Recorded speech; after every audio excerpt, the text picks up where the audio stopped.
ಎಲ್ರಿಗೂ ನಮಸ್ಕಾರ. ಪುಸ್ತಕದ ಎರಡನೇ ಭಾಗಕ್ಕೆ ಅಂದರೆ ಪ್ರಮುಖ ಅಂಶಕ್ಕೆ ಬರೋಣ. ಇದರಲ್ಲಿ ಈ ಪುಸ್ತಕದಲ್ಲಿ ನಾನು ನಿಮಗೆ ಏನನ್ನು ತಿಳಿಸಲು ಬಯಸುತ್ತೇನೆ ಎಂದರೆ, ಮೊದಲನೇದಾಗಿ ಈ ಪುಸ್ತಕದಲ್ಲಿ ನಿಮಗೆ ವೇದಿಕ ಅಸ್ಟ್ರೋ ಫೈನಾನ್ಸ್ ಪರಿಚಯವನ್ನು ತಿಳಿಸಿಕೊಡುತ್ತೇನೆ.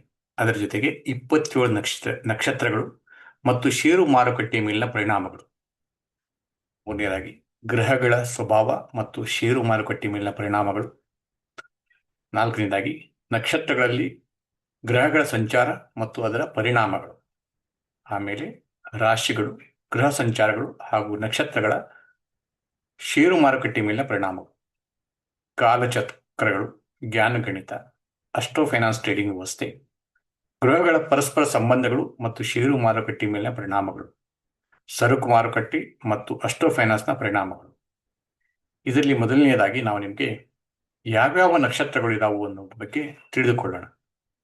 27 ನಕ್ಷತ್ರಗಳಲ್ಲಿ ಮೊದಲನೇ ನಕ್ಷತ್ರ ಅಶ್ವಿನಿ ನಕ್ಷತ್ರ, ಭರಣಿ ನಕ್ಷತ್ರ, ಕೃತಿಕಾ ನಕ್ಷತ್ರ, ರೋಹಿಣಿ ನಕ್ಷತ್ರ, ಮೃಗಶಿರ, ಆರ್ದ್ರ ನಕ್ಷತ್ರ, ಪುನರ್ವಸು ನಕ್ಷತ್ರ, ಪುಷ್ಯ ನಕ್ಷತ್ರ, ಆಶ್ಲೇಷ, ಮಘ, ಪೂರ್ವ ಪಾಲ್ಗುಣಿ, ಉತ್ತರ ಪಾಲ್ಗುಣಿ, ಹಸ್ತ, ಚಿತ್ರ, ಸ್ವಾತಿ, ವಿಶಾಖ, ಅನುರಾಧ, ಜ್ಯೇಷ್ಠ, ಮೂಲ, ಪೂರ್ವಾಷಾಢ, ಉತ್ತರಾಷಾಢ, ಶ್ರವಣ, ಧನಿಷ್ಠ, ಶತಾಭೀಷ, ಪೂರ್ವ ಭಾದ್ರಪದ, ಉತ್ತರ ಭಾದ್ರಪದ, ರೇವತಿ ನಕ್ಷತ್ರ.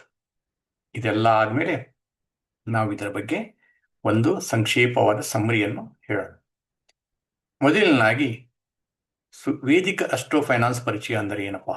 ವೇದಿಕ ಅಸ್ಟ್ರೋ ಫೈನಾನ್ಸ್ ಅಂದರೆ ಏನು?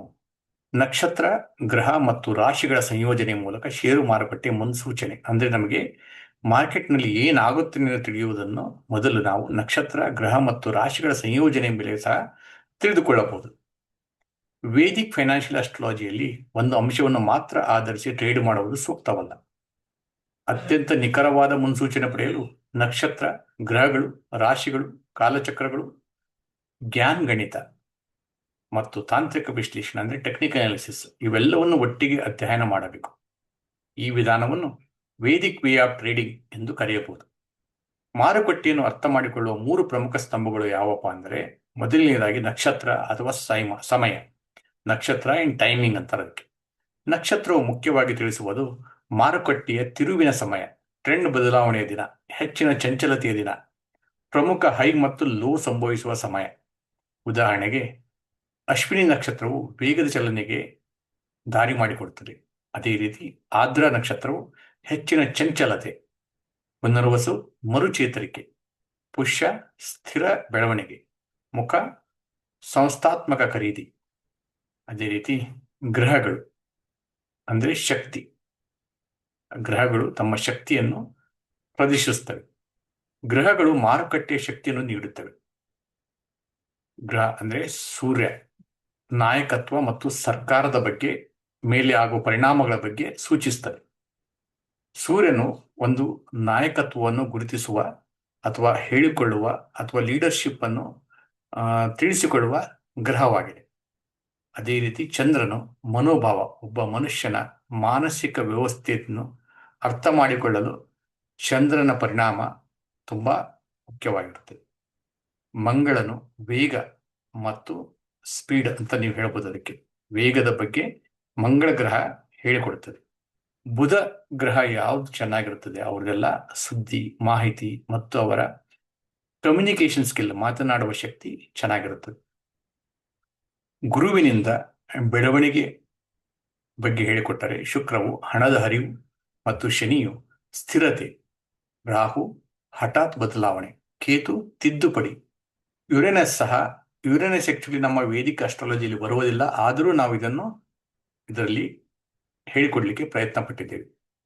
ಯುರೇನಸ್ ನವೀನತೆ, ನೆಪ್ಚೂನ್ ಭ್ರಮೆ. ನೆಪ್ಚೂನ್ ಮತ್ತು ರಾಹು ಸಹ ಆಲ್ಮೋಸ್ಟ್ ಎರಡೂ ಒಂದೇ ತರ ಇರುವುದರಿಂದ ಸ್ವಲ್ಪ ನೀವು ಎರಡರಲ್ಲೂ ಸ್ವಲ್ಪ ಭಿನ್ನಾಭಿಪ್ರಾಯ ಬರಬಹುದು, ಆದರೆ ಅದನ್ನು ನೀವು ಓದುವಾಗ ಕನ್ಸಿಡರ್ ಮಾಡಬೇಕಾಗುತ್ತದೆ. ಪ್ಲೂಟೋ ದೊಡ್ಡ ಪರಿವರ್ತನೆಯನ್ನು ಮಾಡುವುದೇ ಪ್ಲೂಟೋ ಗ್ರಹ. ಅದೇ ರೀತಿ ರಾಶಿಗಳು ನಮಗೆ ದಿಕ್ಕನ್ನು ಅಥವಾ ಡೈರೆಕ್ಷನ್ ಅನ್ನು ಕೊಡುತ್ತವೆ. ಮಾರುಕಟ್ಟೆ ಯಾವ ವಲಯದತ್ತ ಸಾಗುತ್ತಿದೆ, ಯಾವ ಕ್ಷೇತ್ರದಲ್ಲಿ ಹಣ ಹರಿಯಲಿದೆ, ಯಾವ ವಲಯ ದುರ್ಬಲವಾಗಬಹುದು. ಉದಾಹರಣೆಗೆ ಮೇಷರಾಶಿಯು ವೇಗ ಮತ್ತು ರಕ್ಷಣಾ ವ್ಯವಸ್ಥೆ, ಎನರ್ಜಿ ಬಗ್ಗೆ ಮಾತನಾಡುತ್ತದೆ. ಅದೇ ರೀತಿ ವೃಷಭ ರಾಶಿ ಬ್ಯಾಂಕಿಂಗ್ ಮತ್ತು FMCG ಹಾಗೂ ಕೃಷಿ ವಿಜ್ಞಾನಕ್ಕೆ ಸಂಬಂಧಪಟ್ಟಂತ ಕ್ಷೇತ್ರಗಳಲ್ಲಿ ಏನು ಚೇಂಜಸ್ ಆಗಬಹುದು ಅನ್ನೋದ್ರ ಬಗ್ಗೆ ಹೇಳಿಕೊಡ್ತದೆ. ಮಿಥುನ ರಾಶಿ IT, ಟೆಲಿಕಾಂ ಮತ್ತು ಮೀಡಿಯಾ ಬಗ್ಗೆ ತಿಳಿಸಿಕೊಡುತ್ತದೆ. ಕಟಕ ರಾಶಿ FMCG, ಹೌಸಿಂಗ್ ಮತ್ತು ಫಾರ್ಮಾ ಬಗ್ಗೆ ಹೇಳಿಕೊಡುತ್ತದೆ. ಈ ಮೂರು ಅಂಶಗಳನ್ನು ಹೇಗೆ ಸಂಯೋಜಿಸಬೇಕು? ಓಕೆ, ಮೊದಲನೇ ಸ್ಟೆಪ್ ಏನಪ್ಪಾ ಅಂತಂದ್ರೆ, ಚಂದ್ರ ಯಾವ ನಕ್ಷತ್ರದಲ್ಲಿದ್ದಾನೆ, ಮಾರುಕಟ್ಟೆಯ ಸಮಯ, ಮುಖ್ಯ ಗ್ರಹಗಳು ಯಾವ ರಾಶಿಯಲ್ಲಿವೆ, ಮಾರುಕಟ್ಟೆಯ ದಿಕ್ಕು, ಗ್ರಹಗಳ ಯುತಿ ಅಥವಾ ದೃಷ್ಟಿ ಇದೆಯೇ, ಮಾರುಕಟ್ಟೆಯ ಶಕ್ತಿ ಏನಿದೆ, ಕಾಲಚಕ್ರಗಳು ಏನು ಹೇಳುತ್ತವೆ, ಗ್ಯಾನ್ ಲೆವೆಲ್ ಯಾವ ರೀತಿ ಇದೆ, ಯಾವ ರೀತಿ ಸಪೋರ್ಟ್ ರೆಸಿಸ್ಟೆನ್ಸ್ ಕ್ರಿಯೇಟ್ ಆಗಿದೆ, ಟೆಕ್ನಿಕಲ್ ಅನಾಲಿಸಿಸ್ ಏನು ಹೇಳ್ತದೆ, ಎಂಟ್ರಿ ಯಾವಾಗ ತಗೋಬೇಕು, ಎಕ್ಸಿಟ್ ಯಾವಾಗ ಮಾಡಬೇಕು. ಈ ರೀತಿ ನಿಮಗೆ ಒಂದು 6 ಸ್ಟೆಪ್ ಮುಖಾಂತರ ನೀವು ಒಂದು ವೇದಿಕ್ ಅಸ್ಟ್ರೋ ಫೈನಾನ್ಸ್ ಅನ್ನ ಸ್ಟಡಿ ಮಾಡಬೇಕಾಗುತ್ತದೆ ಅಥವಾ ಅಧ್ಯಯನ ಮಾಡಬೇಕಾಗುತ್ತದೆ. ಒಂದು ಉದಾಹರಣೆ ಹೇಳಬೇಕಪ್ಪ ಅಂದ್ರೆ, ಚಂದ್ರ ಆಶ್ಲೇಷ ನಕ್ಷತ್ರ ಹೆಚ್ಚಿನ ಚಂಚಲತೆ, ಸೂರ್ಯ ಪುನರ್ವಸು ರಿಕವರಿ, ಗುರು ಕಟಕ ಬ್ಯಾಂಕಿಂಗ್ ಬುಲಿಶ್ ಇರುತ್ತದೆ.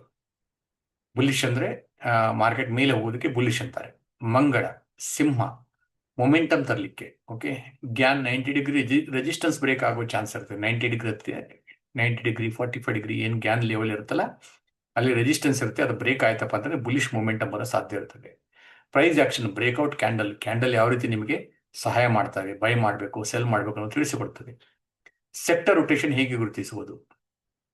ಈಗ ಸೂರ್ಯ ರಿಪ್ರೆಸೆಂಟ್ ಮಾಡುವ ಪ್ರಮುಖ ಕ್ಷೇತ್ರಗಳು ಯಾವಪ್ಪ ಅಂದ್ರೆ ಪಬ್ಲಿಕ್ ಸೆಕ್ಟರ್ ಯೂನಿಟ್ ಮತ್ತು ಪವರ್ ಸೆಕ್ಟರ್ ಆಗಿರ್ತದೆ.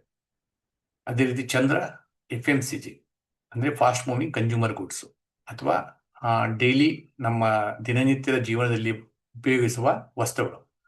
ಮಂಗಳ ಗ್ರಹ ಡಿಫೆನ್ಸ್ ಮತ್ತು ಮೆಟಲ್ಸ್ ಬಗ್ಗೆ. ಓಕೆ, ಡಿಫೆನ್ಸ್ ಅಂದ್ರೆ ನಮ್ಮ ದೇಶಕ್ಕೆ ಪ್ರೊಟೆಕ್ಷನ್ ಮಾಡಲಿಕ್ಕೆ ಏನು HAL ಆಗಲಿ ಅಥವಾ BEL ಆಗಲಿ ಈ ಕಂಪನಿಗಳು ಇರ್ತಾವಲ್ಲ, ಅವು ಮಂಗಳ ಗ್ರಹವನ್ನು ರಿಪ್ರೆಸೆಂಟ್ ಮಾಡ್ತವೆ. ಅದೇ ರೀತಿ ಟಾಟಾ ಸ್ಟೀಲ್ ಆಗಲಿ, ಜಿಂದಾಲ್ ಸ್ಟೀಲ್ ಆಗಲಿ, ಇವೆಲ್ಲ ಮಂಗಳ ಗ್ರಹಕ್ಕೆ ಸಂಬಂಧಪಟ್ಟಿರ್ತದೆ. ಬುಧ IT ಮತ್ತು ಟೆಲಿಕಾಂ ಸೆಕ್ಟರ್ ಕಮ್ಯುನಿಕೇಶನ್ ರಿಲೇಟೆಡ್ ಏನೇ ಇರುತ್ತಲ್ಲ, ಅದು ಬುಧ ಗ್ರಹದಿಂದ ಇನ್ಸ್ಪೈರ್ ಆಗುತ್ತದೆ. ಸೊ ಗುರು ಬ್ಯಾಂಕಿಂಗ್ ವ್ಯವಸ್ಥೆಯನ್ನು ನೋಡಿಕೊಡುತ್ತದೆ. ಶುಕ್ರ ಜ್ಯುವೆಲರಿ ಮತ್ತು ಲಕ್ಸರಿ.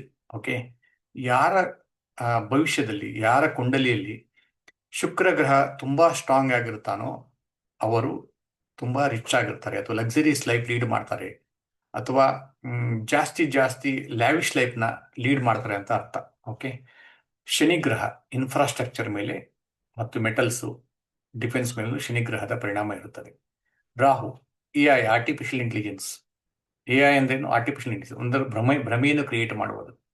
ಡಿಜಿಟಲ್ ಅಂದ್ರೆ ಚಲನಚಿತ್ರ ಆಗಲಿ, ಈ PVR ಫಿಲ್ಮ್ಗಳೆಲ್ಲ ಥಿಯೇಟರ್ಗಳೆಲ್ಲ ಇರ್ತಾವಲ್ಲ, ಸೊ ಯಾವ ಫಿಲ್ಮ್ಸ್ ಎಲ್ಲ ಪ್ರೊಡ್ಯೂಸ್ ಮಾಡ್ತಾರಲ್ಲ ಅವರೆಲ್ಲ ರಾಹು ಗ್ರಹಕ್ಕೆ ಸಂಬಂಧಪಟ್ಟ. ರಾಹು ಆಕ್ಚುಲಿ ಗ್ರಹ ಅಲ್ಲ, ಬಟ್ ಅದನ್ನು ನಾವು ಇದರಲ್ಲಿ ಓದುವಾಗ ಗ್ರಹ ಅಂತ ಹೇಳಬೇಕಾಗುತ್ತದೆ.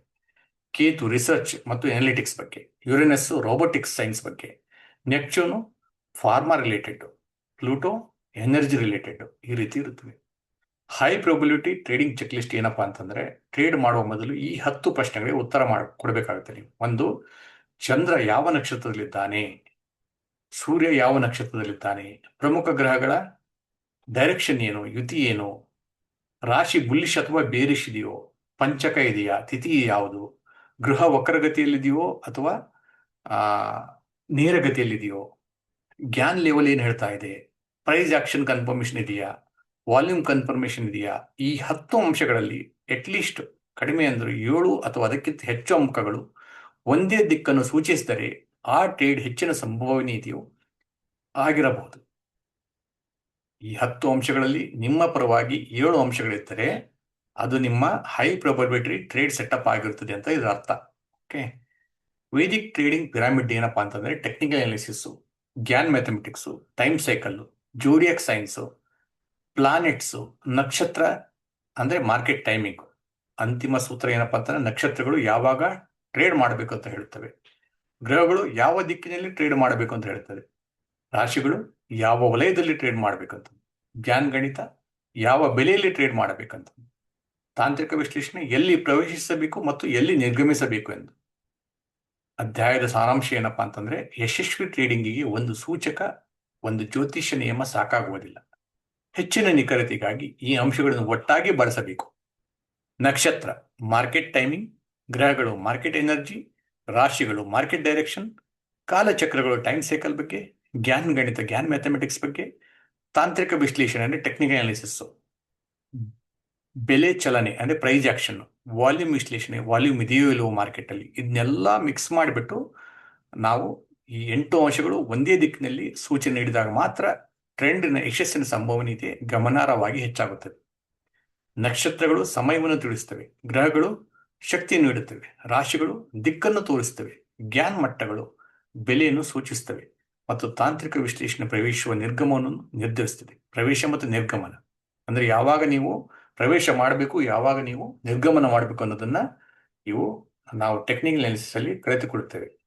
ಈ 5 ಅಂಶಗಳು ಸಮನ್ವಯವೇ ಯಶಸ್ವಿಕ ವೇದಿಕ್ ಟ್ರೇಡಿಂಗ್ನ ಮೂಲಾಧಾರವಾಗಿವೆ. ಇವೆಲ್ಲವನ್ನೂ ಸೇರಿ ನಾವು ಒಬ್ಬ ಯಶಸ್ವಿ ಅಥವಾ ಸಕ್ಸಸ್ಫುಲ್ ವೇದಿಕ್ ಟ್ರೇಡರ್ ಆಗಬಹುದು. ವೇದಿಕ್ ಅಸ್ಟ್ರೋ ಫೈನಾನ್ಸ್ ಟ್ರೇಡಿಂಗ್ ಸಿಸ್ಟಮ್ನ ಸಂಪೂರ್ಣ ಕಾರ್ಯವಿಧಾನ ಇದು ಆಗಿರ್ತದೆ. ಈ ಅಧ್ಯಯನದಲ್ಲಿ ಇವೆಲ್ಲವನ್ನು ಒಂದು ಪ್ರಾಯೋಗಿಕ ಟ್ರೇಡಿಂಗ್ ಸಿಸ್ಟಮ್ ಆಗಿ ಹೇಗೆ ಬಳಸಬೇಕು ಎಂಬುದನ್ನು ತಿಳಿದುಕೊಳ್ಳೋಣ. ಈ ವಿಧಾನವನ್ನು ಆರಂ ಗ್ಯಾನ್ ಅಸ್ಟ್ರೋ ಫೈನಾನ್ಸ್ ಟ್ರೇಡಿಂಗ್ ಫ್ರೇಮ್ವರ್ಕ್ ಎಂದು ನೀವು ಕರೆಯಬಹುದು. ಮುಂದೆ ಹೆಚ್ಚಾಗಿ ತಿಳಿಯುವುದಕ್ಕಿಂತ ಮೊದಲು ಇದಕ್ಕೆ ಸ್ವಲ್ಪ ವಿರಾಮವನ್ನು ಕೊಡೋಣ. ಮುಂದಿನ ಆಡಿಯೋದಲ್ಲಿ ಅಥವಾ ವಿಡಿಯೋದಲ್ಲಿ ನಿಮಗೆ ಹೆಚ್ಚಿನ ವಿವರಣೆಯನ್ನು ನಿಮಗೆ ತಿಳಿಸ್ಲಿಕ್ಕೆ ಹೋಗ್ತಾ ಇದೆ. ಧನ್ಯವಾದ. ಹೀಗೆ ಕೇಳ್ತಾ ಇರಿ ಮತ್ತೆ ನಮ್ಮ ಚಾನೆಲ್ಗೆ ಸಬ್ಸ್ಕ್ರೈಬ್ ಆಗೋದನ್ನ ಮರಿಬೇಡಿ.